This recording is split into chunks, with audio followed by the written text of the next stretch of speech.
રાજકોટમાં ખેડૂત આક્રોશ યાત્રાનું ભવ્ય સ્વાગત. દેવા માફીની માંગ સાથે ટ્રેક્ટરોનો કાફલો આગળ વધ્યો. રાજકોટ ખેડૂતોના સંપૂર્ણ પાક ધિરાણ માફ કરવાની પ્રબળ માંગ સાથે ગુજરાત પ્રદેશ કોંગ્રેસ દ્વારા આયોજિત ખેડૂત આક્રોશ યાત્રા આજે રાજકોટ જિલ્લાની હદમાં પ્રવેશી હતી. ગોરેદળ ખાતે રાજકોટ જિલ્લા કોંગ્રેસ સમિતિના પ્રમુખ હિતેશ વોરા અને શહેર કોંગ્રેસ પ્રમુખ ડોક્ટર રાજદીપસિંહ જાડેજા દ્વારા યાત્રાનું ઉમળકાભેર સ્વાગત કરવામાં આવ્યું હતું. આક્રોશ યાત્રામાં રાજકોટ જિલ્લા કોંગ્રેસ સમિતિના મોટી સંખ્યામાં ખેડૂતો પોતાના ટ્રેક્ટરો સાથે જોડાયા હતા, જેના કારણે યાત્રામાં એક નવો જોશ અને શક્તિ જોવા મળી હતી.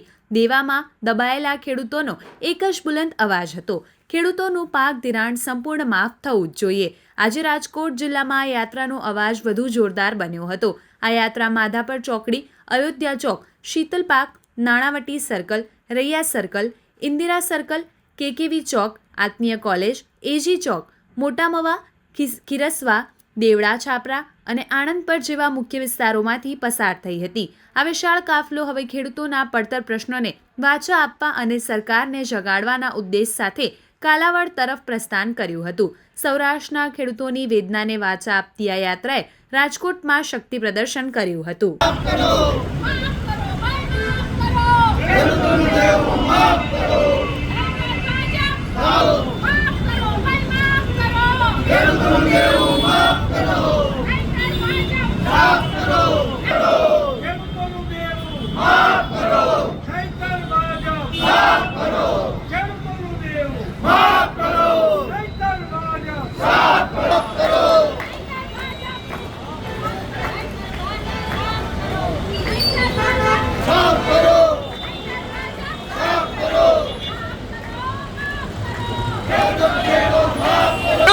રેલી છે તે રાજકોટ પહોંચી છે. આપણે જ્યારે જિગ્નેશભાઈ મેવાણી જે પૂછું શું કહેશો કે 10,000 કરોડની જે સહાયની મોટી મોટી વાતો કરે છે, અદાણી, અંબાણી, મોટા પૂંજીપતિ ઉદ્યોગપતિઓના દેવા નરેન્દ્રભાઈ અને ગુજરાતની ભાજપ સરકાર માફ કરતી હોય, મને સમજાવો ગુજરાતનો ખેડૂતોનો શું વાંક છે?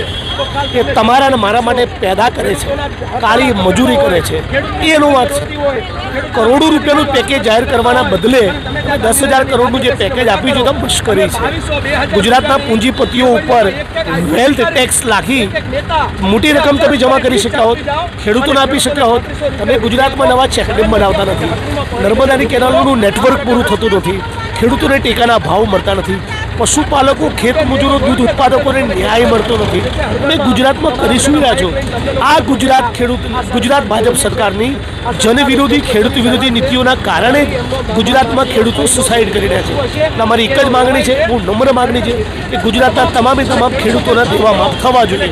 ખેડૂતોના દેવા માફ નહીં થાય ત્યાં સુધી અમારી મુહિમ, અમારું આંદોલન, અમારી રેલી રોકાવાના નથી. અને આ જો અત્યારે સરકાર એમ કહે છે કે 10,000 કરોડની સહાય કરી છે, તે પેકેજ છે પેલું, તો હજી પણ જો આગળ સહાય કરે કે બીજું કંઈ જાહેર કરે તો આપની શું રણનીતિ છે? ખેડૂત માટેનું વધુ પેકેજ સરકારે જખ મરાઈને જાહેર કરવું પડશે. હવે છોડવાના નથી, પણ જાહેર કર્યા બાદ પણ પહેલો મુદ્દો તો ઊભો જ કે ખોટી માપણી રદ કરો, ટેકાના પોષણક્ષમ ભાવ આપો, દૂધ ઉત્પાદકો, પશુપાલકો, ખેત મજૂરોને ન્યાય આપો અને ખેડૂતોને દેવા માફ કરો. નવું મોટું પેકેજ પણ જાહેર થવું જોઈએ અને ખેડૂતોનું દેવું પણ માફ થવું જોઈએ. તમારા મુજબ કેટલું પેકેજ જાહેર કરે તો યોગ્ય ગણાય? પોતે ખેડૂતોને કન્સલ્ટ કરવા જોઈએ, ખેડૂત સંગઠનોને મળવું જોઈએ અને પછી સરકારે પોતે જાહેર કરવું જોઈએ. બીજું, કેન્દ્રમાં પણ આપણી ભારતીય જનતા પાર્ટીની સરકાર છે, આપણા ગુજરાતના પુત્ર પ્રધાનમંત્રી થઈને બેઠા છે, એ 25-50 હજાર કરોડ આપી શકે. અહીંથી નવું તમે 20-25 હજાર કરોડનું પેકેજ જાહેર કરો ને અને ખેડૂતોના દેવા માફ કરો, એ પોતે એક બહુ મોટી રાહત થઈ જાય. અને એટલા માટે અમારો નારો છે કે ખેડૂતોનું દેવું માફ કરો, નહીંતર ભાજપ સાફ કરો. તમે જે રીતે જોયું કે હજી પેકેજ છે તે મોટું જાહેર કરવું જોઈએ અથવા તો જે દેણું છે તેને માફ કરવું જોઈએ, આ બે માંગ સાથે ત્યારે જિગ્નેશભાઈ મેવાણી સાથે આપણે વાત કરી. ત્યારે હવે જોવાનું કે સરકાર આગળ શું પગલાં લે છે. Newsroom TV channel 7 Jani, Rajkot. ગુજરાતના ખેડૂતોની આત્મહત્યા એ ભારતીય જનતા પાર્ટીની સરકારમાં શરમથી દૂર ભરવાનો વિષય છે. અમારી એક જ માંગણી છે, ગુજરાતના જે પણ ખેડૂતોના દેણા છે હવે તો તમે 3,70,000 કરોડનું આપણું બજેટ છે, ચપટી 10,000 કરોડની નડતરની સહાય ચૂકવી આ ગુજરાતના ખેડૂતોને નથી. ટેકાના ભાવ નથી આપતા, ખેડૂત ઉત્પાદકોને ન્યાય નથી મળતો, ખેતીમાં આપણે થઈ છે એ નથી કરો.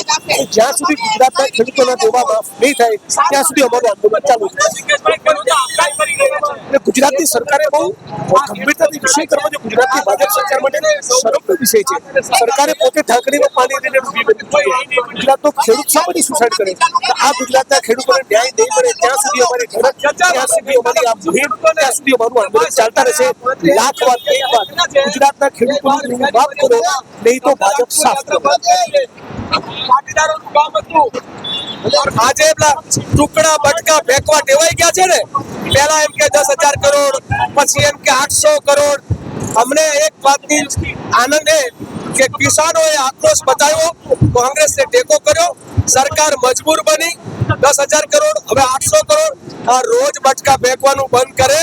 ગુજરાતના ખેડૂતોનું 1 લાખ કરોડનું સહાય પેકેજ અને 96,000 કરોડનું દેણું માફ કરે. એનાથી નીચે કઈ જ ના ખબર.